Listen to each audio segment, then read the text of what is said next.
الحمدللہ اللہ تبارک و تعالیٰ کے فضل و کرم سے مسجد قبلتین کی زیارت کا شرف حاصل ہوا ہے۔ یہ مسجد قبلتین اس لیے کہا جاتا ہے کہ اس کے دو قبلے ہیں۔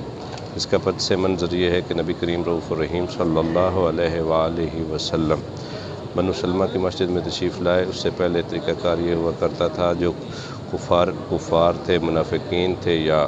جو یہودی تھے، وہ کریم اکرم صلی اللہ علیہ وسلم کو ٹیز کیا کرتے تھے کہ آپ نئے دین کا پرچار اظہار کر رہے ہیں، اس کی تبلیغ کر رہے ہیں،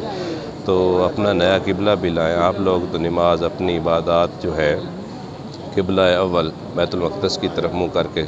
پڑھتے ہیں نماز۔ تو میرے کریم اکرم صلی اللہ علیہ وسلم بنو سلمہ کی ایک مسجد میں تشریف فرما تھے، یہی وہ مسجد تھی جسے قبلتین کہتے ہیں۔ کریم اکرم صلی اللہ علیہ وسلم کے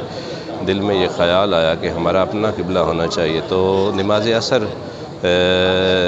نبی کریم صلی اللہ علیہ وسلم ادا فرما رہے تھے، تو نبی کریم صلی اللہ علیہ وسلم نے پہلی 2 رکعتوں میں نبی کریم صلی اللہ علیہ وسلم نے اللہ کی طرف، عثمان کی طرف، آسمان کی طرف چہرہ اقدس اٹھا کر دیکھا، تو اللہ تبارک و تعالیٰ نے فرمایا اے جبریل جا میرے محبوب کے پاس، اور میرا محبوب جو چاہ رہا ہے، میرے محبوب کی جو رضا ہے، میرے محبوب کی جو چاہت ہے،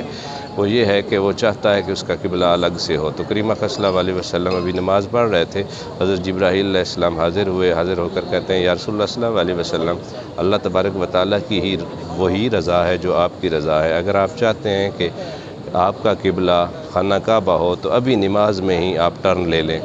تو نبی کریم صلی اللہ علیہ وسلم اپنے 10 صحابہ جو آپ کی اقتداء میں نماز پڑھ رہے تھے یا اس سے بھی زیادہ تھے، روایت میں اختلاف ہے، کریم اکرم صلی اللہ علیہ وسلم نے اس طرف سے منہ پھیرا اور ان میں سے گزر کر کریم اکرم صلی اللہ علیہ وسلم نے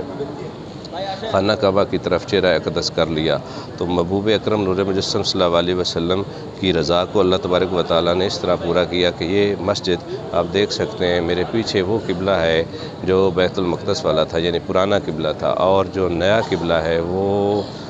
جناب محترم میرے پیچھے یہ دیکھ لیں، یہ نیا قبلہ ہے، یعنی یہ قبلہ جو ہمیں ملا ہے یہ بھی صدقہ نبی کریم رؤوف الرحیم صلی اللہ علیہ وسلم کا ملا ہے۔ تو آج دونوں قبلے ادھر مسجد میں موجود ہیں، اسی وجہ سے اس کو